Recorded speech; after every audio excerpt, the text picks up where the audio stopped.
Hello first semesters. तो आज हम आईएमएफ पढ़ेंगे, that is international monetary fund. तो उसमें आज हम पढ़ेंगे हिस्ट्री के बारे में, उनकी ऑब्जेक्टिव्स क्या थे और ओवरव्यू देखेंगे और पर्पस, फंक्शन, स्ट्रक्चर, ये सारा कुछ आज हम डिस्कस करेंगे। सो बिफोर दैट मैं ये बता दूं कि हम लोग का एग्जाम नियर बाय आ रहा, तो इफ समहाउ सिलेबस कंप्लीट नहीं होता, बट आई ट्राई कि मैं क्वेश्चन पेपर सॉल्व कर दूं। 14 से लेकर 1980 तक फर्स्ट वर्ल्ड वॉर शुरू हो गया था, ठीक है, जिसका बहुत ही बैड इम्पैक्ट पड़ा था पूरे वर्ल्ड के ऊपर। और जो कंट्रीज एग्रीकल्चर प्रोडक्शन करती थी या फार्मिंग करती थी, उनके जो फैक्टर ऑफ प्रोडक्शन थे वो पूरी तरह से डिस्ट्रॉयड हो गए थे। उनके पास कुछ खाने के लिए नहीं था और साथ में वो जिन कंट्रीज में एक्सपोर्ट करते थे उनका एक्सपोर्ट भी रुक गया था, जिससे उन कंट्रीज के इकोनॉमिक्स में बहुत ही बैड इम्पैक्ट आया था। उसके बाद 1929 से लेकर 1930 का जो पीरियड था, ये एक साल, इसको हम ग्रेट डिप्रेशन पीरियड भी बोलते हैं। इस एक साल में पूरे वर्ल्ड की जो इकोनॉमी थी ना, वो बहुत गंदी तरह इफेक्ट हो गई थी। पूरी वर्ल्ड के अंदर डिप्रेशन छा गया था, ठीक है। फिर जब उन्होंने सोचा कि अब ऐसा तो नहीं चलेगा, अब हमें कुछ ना कुछ तो करना पड़ेगा, तो वो रिकवर करना स्टार्ट हुए। उतने में ही 1939 से लेकर फिर से एक सेकेंड वर्ल्ड वॉर शुरू हो गया, जो कि 1944 तक चला था। और इस वर्ल्ड वॉर में जो कंट्रीज वर्ल्ड वॉर 1 में जीत चुकी थी या जिनकी इकोनॉमी सेव हो चुकी थी, लेकिन वर्ल्ड वॉर सेकंड में वो कंट्रीज भी खत्म हो गई थी। पूरी वर्ल्ड की इकोनॉमिक्स बहुत गंदी तरह डिस्ट्रॉयड हो गई थी। फैक्टर्स ऑफ प्रोडक्शन कंप्लीट तरीके से डिस्ट्रॉयड हो गए थे। कोई भी कंट्री आपस में इंटरनेशनल ट्रेडिंग करना नहीं चाहती थी। हर कंट्री चाहती थी कि हम अपने इकोनॉमिक्स को बचा सके। 44 में दो बड़े इकोनॉमिक्स थे, जो कि एक यूएसए से थे और एक यूके से थे। जो यूएसए से थे उनका नाम था मिस्टर डेक्सटर वाइट, जो यूके से थे उनका नाम था जॉन मेनार्ड केनिस। ने मिलकर एक जॉइंट प्लान बनाया और इन्होंने बोला कि अब हम ऐसी बॉडी सेटअप करेंगे जो कि कंट्रीज को हेल्प करेगा उनको रिबिल्ड करने के लिए, ठीक है। तो इस प्लान को डिस्कस करने के लिए एक मीटिंग रखी गई थी, जो दो बॉडी सेटअप करने का डिसाइड किया था, मतलब दो इंटरनेशनल बॉडीज के बारे में डिस्कस किया था।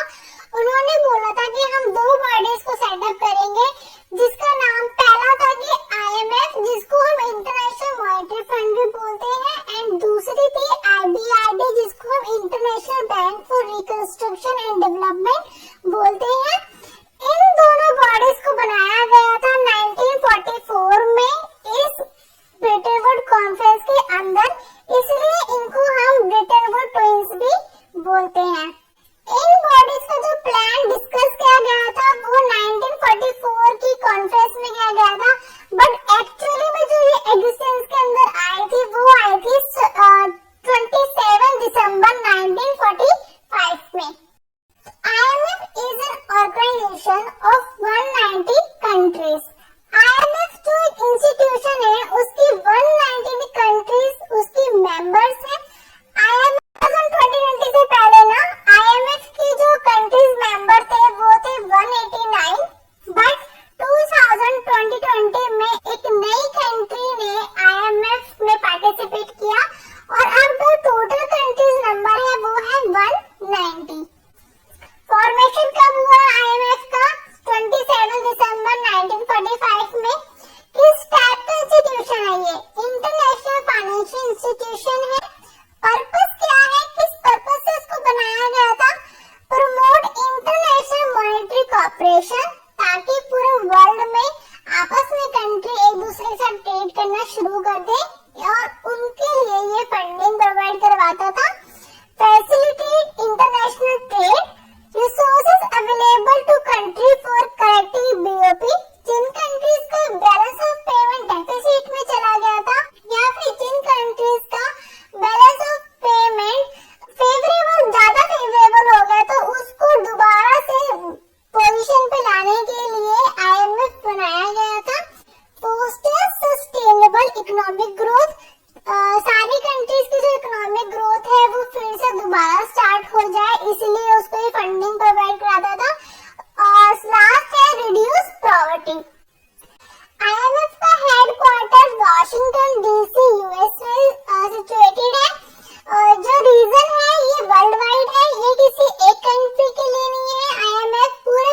के लिए काम करता है। सारी पेड ऑर्गेनाइजेशन यूनाइटेड नेशन है।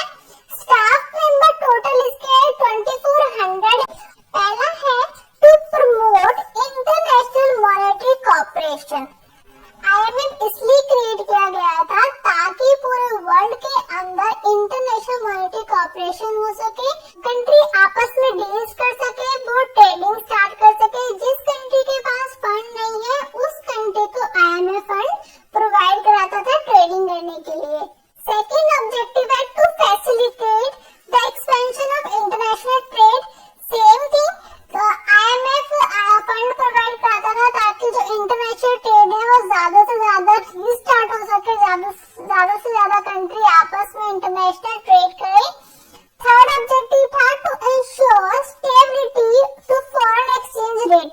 देखो, जो करेंसीज का एक्सचेंज रेट था ना, मतलब करेंसीज की जो वैल्यू है ना, वो IMF डिसाइड करता है, ठीक है। साथ में वो ये भी इंश्योर करता है कि जो रेट IMF ने डिसाइड करा है वो स्टेबल रहे। ऐसा नहीं कि डेली फ्लक्चुएट हो रहा है, ठीक है। इसके ऊपर IMF का पूरा कंट्रोल रहता है कि किस करेंसी का फॉरेन एक्सचेंज रेट कितना होगा। फोर्थ ऑब्जेक्टिव है to reduce disequilibrium in a BOP। जिन कंट्रीज का बैलेंस ऑफ पेमेंट हिल गया था, जो डेफिसिट में चले गए थे, जो एक्सपोर्ट बिल्कुल भी नहीं कर पाए थे, सिर्फ इंपोर्ट कर रहे थे, तो उन कंट्रीज को ये फंड प्रोवाइड कराता था उनके, ताकि वो अपने फैक्टर ऑफ प्रोडक्शंस को दोबारा से रीस्टार्ट कर सके, रिसोर्सेज अवेलेबल कराता था ताकि वो एक्सपोर्ट फिर से शुरू कर सके और उनका बैलेंस ऑफ पेमेंट फिर से लेवल पे आ जाए। फिफ्थ ऑब्जेक्टिव है to promote capital investment in backward areas and underdeveloped countries. जो IMF था, जो बैकवर्ड एरियाज और अंडर डेवलप्ड कंट्रीज थे, उनको 0% इंटरेस्ट रेट पर लोन प्रोवाइड कराता था ताकि वो अपने कंट्रीज के अंदर न्यू कैपिटल इन्वेस्टमेंट कर सके, ठीक है, और न्यू प्रोग्राम सेटअप कर सके, जिससे कि वहाँ पर एम्प्लॉयमेंट जनरेट हो और उनका स्टैंडर्ड ऑफ लिविंग इंक्रीज हो सके और साथ में उनकी इकोनॉमी भी डेवलप हो। सिक्स्थ ऑब्जेक्टिव है टू सिक्योर मल्टीलेटरल कन्वर्टिबिलिटी। इसका मतलब ये है कि जब भी हम किसी कंट्री के साथ डील करते हैं, मान लो इंडिया को USA के साथ डील करना है, बट इंडिया के पास डॉलर्स नहीं है, तो इंडिया IMF के पास जाएगा और उनको बोलेगा कि मुझे USA के साथ डील करना है, तो जो IMF है वो इंडिया को डॉलर प्रोवाइड कराएगा और उसके एक्सचेंज में कुछ ना कुछ लेगा, या तो वो इंडिया की करेंसी लेगा या फिर वो गोल्ड लेगा। उसके बाद है 7th point to provide monetary help to member during emergency. अगर किसी कंट्री को कोई इमरजेंसी आ गई है और उनको स्पेशली फंड की जरूरत है, तो IMF उनको शॉर्ट टर्म और मीडियम टर्म लोन भी प्रोवाइड करवाता है। To eliminate the control of exchange rate from the hand of powerful countries. जो पावरफुल कंट्रीज थी ना पहले, वो क्या करती थी, अपने एक्सचेंज रेट को ना कंट्रोल करती थी, अपने मर्जी के हिसाब से अपने करेंसीज का रेट डिसाइड करती थी।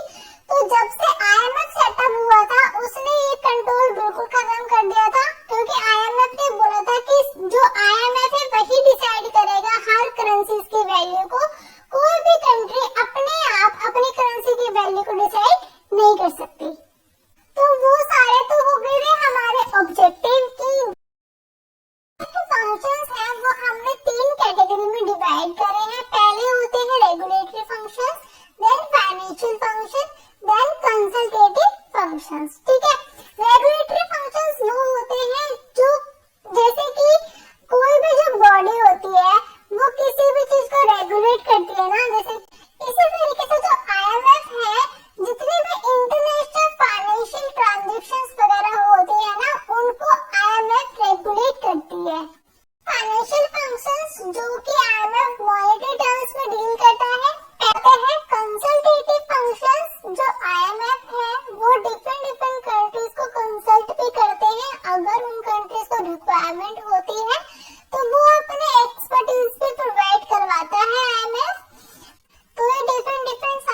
फंक्शन है जिसके अंदर आईएमएफ डील करता है। और नेक्स्ट हमारा आता है ऑर्गेनाइजेशन स्ट्रक्चर ऑफ आईएमएफ। जो आईएमएफ है उसके अंदर किस तरीके से काम होता है, सबसे टॉप लेवल पे कौन होते हैं, उसके बाद उस दूसरे लेवल पर कौन होते हैं, फिर लो लेवल पर कौन होते हैं, किस तरीके से वहाँ पर एक्टिविटीज को परफॉर्म किया जाता है, कौन आईएमएफ को लीड करता है, कौन मैनेज करता है, ये सब कुछ इसके अंदर आता है। पहले पढ़ते हैं बोर्ड ऑफ डायरेक्टर, ये कौन होते हैं और ये क्या काम करते हैं। देखो, हर कंट्री अपनी कंट्री से एक गवर्नर एंड एक अल्टरनेटिव गवर्नर को अपॉइंट करती है, ठीक है। ये नॉर्मली साल में एक बार मिलते हैं और ये क्या करते हैं, जो एग्जीक्यूटिव डायरेक्टर्स है उनको इलेक्ट करते हैं और अपॉइंट करते हैं, ठीक है। कुछ कंट्रीज होती है ना जो कि इकोनॉमिकली बहुत स्ट्रांग नहीं होती है, तो कुछ कंट्रीज, 4-5 कंट्रीज आपस में ग्रुप बनाकर अपना एक एग्जीक्यूटिव डायरेक्टर्स को प्रेजेंट करती हैं। जो एग्जीक्यूटिव बोर्ड्स है वो सेवरल टाइम्स मिलते हैं ईच वीक, ठीक है। मैनेजिंग डायरेक्टर, इनको कौन चूज करता है मैनेजिंग डायरेक्टर को, एग्जीक्यूटिव डायरेक्टर्स, ठीक है। ये किस लिए रिस्पॉन्सिबल होते हैं, ये आईएमएफ के ऑर्डिनरी बिजनेस को संभालते हैं। ये 5 साल के लिए अपॉइंट किए जाते हैं, ठीक है। जो कि जितने भी जो स्टाफ होता है आईएमएफ का, उसका ये हेड होता है मैनेजिंग डायरेक्टर, और एज ए चेयरमैन भी परफॉर्म करता है एग्जीक्यूटिव बोर्ड का। उसके बाद आता है फर्स्ट डिप्टी मैनेजिंग डायरेक्टर। ये मैनेजिंग डायरेक्टर को असिस्ट करता है, ठीक है। चीफ इकोनॉमिस्ट, जितना भी रिसर्च एंड डेवलपमेंट का जो वर्क होता है वो सारा चीफ इकोनॉमिस्ट हैंडल करते हैं। सो दिस इज इट, ये आईएमएफ के बारे में था। आई होप आप सबको समझ में आया होगा। And take care guys, happy Diwali.